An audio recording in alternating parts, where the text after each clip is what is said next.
तस्वीरों को दिखाने के साथ साथ ही मैं आपका एक ये यहाँ पर ज़ाहिर है कि जो सामुदायिक तो सांस्कृतिक कार्यक्रम है और जो भारतीय समुदाय है वो भी इस वक्त मौजूद है। प्रधानमंत्री का स्वागत होने वाली तस्वीरें हमने पहले लगातार देखी हैं,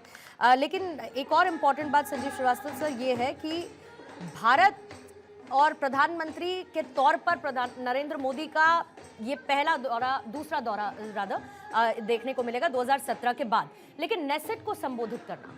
ये अपने आप में कितना बड़ा अचीवमेंट आप देखते हैं और पूरी दुनिया में इसको लेकर संदेश क्या जाएगा? और उसके अलावा अगर आप 2-3 पॉइंटर्स इस दौरे के ऐड ऑन करना चाहें तो प्लीज करें। भारत के प्रधानमंत्री श्री नरेंद्र मोदी का ये इजराइल का जो दूसरा दौरा है बेहद महत्वपूर्ण है और इस दौरे से भारत ने एक बार फिर से ये मैसेज देने की स्पष्ट कोशिश की है कि हमारी जो आज की जो वेस्ट एशिया की जो पॉलिसी है, जो इजराइल और पैलेस्टाइन के बीच के संदर्भ में जो पॉलिसी है उसमें डी-हाइफिनेशन है, यानी हम इजराइल के साथ एक अलग तरीके के संबंध बना करके चलते हैं और फिलिस्तीन के साथ हो, ईरान के साथ हो, उसके साथ एक अलग तरीके के संबंध को हम बना कर चलते हैं। और भारत ने ये जो डी-हाइफिनेशन है बहुत ही सफलतापूर्वक किया है। भारत के प्रधानमंत्री श्री नरेंद्र मोदी जब पहली बार इजराइल की यात्रा पर गए थे तो वो इजराइल की उन्होंने अलग यात्रा की थी और बाद में वो फिलिस्तीन की यात्रा पर भी गए थे, वो अलग समय पर की गई थी। तो ये जो भारत के पहले की सरकारों के द्वारा जो एक तराजू पर जो इजराइल पैलेस्टीन के विषय को डील किया जाता था उससे अब ये नया भारत निकल गया है और भारत इस सफलतापूर्वक दोनों ही पक्षों को इस बात को मनवाने में सफल रहा है कि हमारी जो नीतियां हैं वो अलग अलग तरीके की होंगी। और दूसरी बात, भारत हमेशा से एक डायलॉग एमंग सिविलाइजेशंस का, डायलॉग एमंग नेशंस का, शांति का समर्थक रहा है। और ये जो यात्रा है वो एक ऐसे समय पे हो रही है कि जब पूरे मिडिल ईस्ट रीजन में एक भारी तनाव की स्थिति है और ऐसे में एक ऐसा राष्ट्र जो कि अब्राहम एकॉर्ड्स के तहत जो ज्यूज, मुस्लिम्स और क्रिश्चियंस के बीच में जो बातचीत चल रही थी उसको हमने सपोर्ट किया और उस अब्राहम एकॉर्ड्स के बाद जो जिस तरीके के उसके आउटकम्स आ रहे थे, जो I2U2 का इनिशिएटिव आ रहा था, इसमें भारत, अमेरिका, UAE और इजराइल शामिल थे, India middle east Europe economic corridor का जो इनिशिएटिव सामने आ रहा था उसको सभी में भारत उसका एक बहुत ही इंटीग्रल पार्ट बन करके उभर रहा था। और आज भारत की जो मिडिल ईस्ट रीजन में जो भारत का जो प्रभाव है वो लगातार गहरा और मजबूत हो रहा है और ऐसे में एक विश्व नेता की छवि रखने वाले, एक ऐसे राष्ट्र की छवि रखने वाले जो कि सिविलाइजेशनल और डेमोक्रेटिक वैल्यूज में विश्वास करता है। ग्लोबल साउथ की वॉइस के बाद मिडिल ईस्ट में बैलेंसिंग पावर के तौर पर भारत को स्थापित करना प्रधानमंत्री नरेंद्र मोदी की लीडरशिप में ये एक अच्छा मौका आप देखते हैं जिसको इनकैश करना चाहिए भारत को? जी, ये एक बहुत ही अच्छा मौका है भारत के और इजराइल के दोनों के संबंधों के संदर्भ में तो है ही, लेकिन ये जो यात्रा है पूरे मिडिल ईस्ट रीजन में एक बहुत ही सकारात्मक मैसेज देगी और एक ऐसा मैसेज देगी जिसमें कि भारत जैसा जो राष्ट्र है जो कि सभी को साथ में लेकर के चलने वाला राष्ट्र है, लोकतंत्र, विश्व का सबसे बड़ा लोकतंत्र है, वो हमेशा से एक डायलॉग का और समस्याओं के संवाद के माध्यम से समाधान का पक्षधर रहा है। तो मेरा ऐसा मानना है कि ये यात्रा बहुत ही सकारात्मक संदेश पूरे मिडिल ईस्ट रीजन की स्थितियों के संदर्भ में भी देगी और एक विश्व नेता की छवि के तौर पर भी जो भारत के प्रधानमंत्री श्री नरेंद्र मोदी का उनका जो एक प्रभाव है वो भी यहाँ पर दिखेगा जब वो वहाँ की इजराइल की जो संसद को, कैनेसेट को संबोधित करेंगे तो उसमें भी जो मैसेजेस वो देंगे उसका भी जाहिर है कि पूरे मिडिल ईस्ट रीजन में, पूरे विश्व में उसकी पैनी नज़र होगी और उसका बहुत व्यापक संदेश जाएगा। और देखिए, विश्व का जो सबसे बड़ा लोकतांत्रिक राष्ट्र एक ऐसे राष्ट्र के संसद को जो कि जाहिर है कि आज तक कभी किसी मतलब बहुत गिने चुने लोगों को मौका मिला है। भारत की तरफ से तो पहली बार ये कोई प्रधानमंत्री है कि जो कि इजराइल की संसद को संबोधित करेगा और ये निसंदेह ये एक बड़े ही और एक टेररिज्म पर एक ग्लोबल मैसेजिंग इस बात की उम्मीद की जा सकती है होगी क्योंकि वो लगातार हर मौके पर होती हुई नजर आई है, डिस्पाइट हमने एससीओ समिट में भी देखा कि आतंकवाद को लेकर चीन की मौजूदगी। टेररिज्म के संदर्भ में मैं स्पष्ट रूप से कहना चाहता हूँ कि भारत और इजराइल का जो कोऑपरेशन है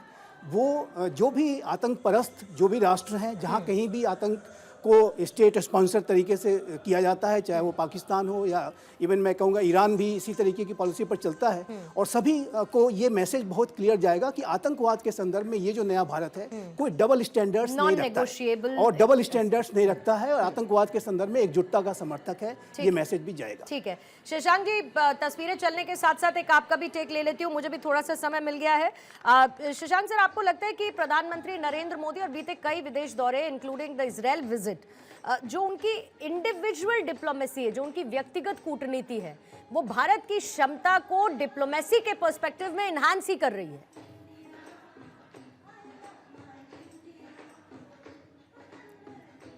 अनम्यूट कर लेंगे शशांक सर। सॉरी मैं म्यूट करके बैठ गया था, मैं That's सोचा okay, शायद ये जी। आखिरी कमेंट होगा संजीव अच्छा। जी का। बट एनीवे आई थिंक बहुत प्रधानमंत्री जो भी कुछ कर रहे हैं भारत की क्षमताओं को आगे बढ़ाने के लिए, सब लोगों को बताने के लिए कि भारत जो है बहुत अच्छा मित्र बन सकता है, और जो हमारे टेररिज्म के मसले पर या हमारे को अपने आगे बढ़ने के मसले पर जो हमारे अपने वो विचार हैं, उनको हम कोई भी किसी तरीके से कॉम्प्रोमाइज नहीं करेंगे। ये बात बहुत आवश्यक है, और जो दोस्त हमारे साथ मिलकर इसमें आगे बढ़ेंगे, हम उनके साथ में पूरा आगे बढ़ने को तैयार हैं। अब जो कि इसमें पैलेस्टाइन वगैरह का है, हमारे साथ में उनके साथ में हमारे संबंध है। हमने अभी आपने देखा होगा संयुक्त राष्ट्र में वोटिंग हुई थी, उसमें हमने कुछ मसलों पे जो है उनका पैलेस्टाइन के जो राइट्स होते हैं उनके बारे में बात की थी, और हमेशा से ही हमारी दोस्ती रही है। लेकिन उसका मतलब ये नहीं है कि अगर आतंकवाद कहीं होता है और उसका अगेंस्ट उसके काम लिया जाता है, तो सिटीजन्स के लिए, नॉर्मल सिटीजन्स के लिए कुछ होता है तो हम उसके लिए हम नहीं पसंद करते हैं। लेकिन हम चाहते हैं कि आतंकवाद को हर तरीके से दबाना चाहिए, और उसके लिए जो भी हमारे सहयोग कर सकते हैं जो देश, उनके साथ में आगे बढ़ना आवश्यक है। और इजराइल का हमने देखा है कि वहाँ पे अभी आप देखेंगे संसद में जो भाषण देंगे, वो पहला देश है, एक देश है जहाँ पर उन्होंने हमेशा कहा है कि भारत में जो भी यहूदियों को बहुत हमेशा से बहुत ज़्यादा आदर दिया गया है, कभी भी कोई डिस्क्रिमिनेशन नहीं हुआ है। ये बहुत बड़ी बात है। इसको जो है मतलब कि दिल में उनके इज्जत है भारत के लिए, तो हमको उसका भी मान रखना चाहिए। अनुराग जी, आपको लगता है कि भारत अपनी कहीं ना कहीं एक जो संघर्ष की राजनीति और ओवरऑल हम देख रहे हैं जिस तरीके का जियोपॉलिटिकल ऑर्डर चेंज हो रहा है, आपको लगता है कि भारत उस संघर्ष की राजनीति से ऊपर उठकर समाधान की पॉलिटिक्स की तरफ जाते हुए ओवरऑल द वर्ल्ड एक मैसेज दे रहा है, या फिर हम ज़्यादा उम्मीद कर रहे हैं क्योंकि क्षेत्रीय जटिलताएं बहुत ज़्यादा हैं? देखिए, अगर हम स्पेशली मैं कहूँगा कोविड के बाद से जिस तरह से भारत की जो पोजीशनिंग हुई है, अब वो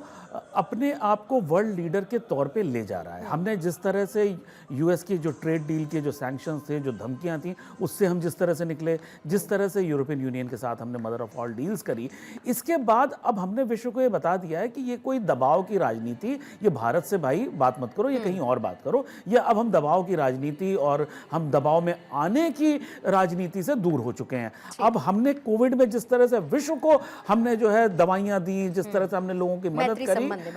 हमने मैत्री संबंधी बनाए, और ये हमने बताया कि हम टेक्नोलॉजी में हम बहुत सारी ऐसी फील्ड हैं जिसमें हम दुनिया से बहुत आगे हैं, और हम लोगों की मदद करने में हम पीछे नहीं हटते, क्योंकि ये हमारी सभ्यता का पार्ट है। तो हम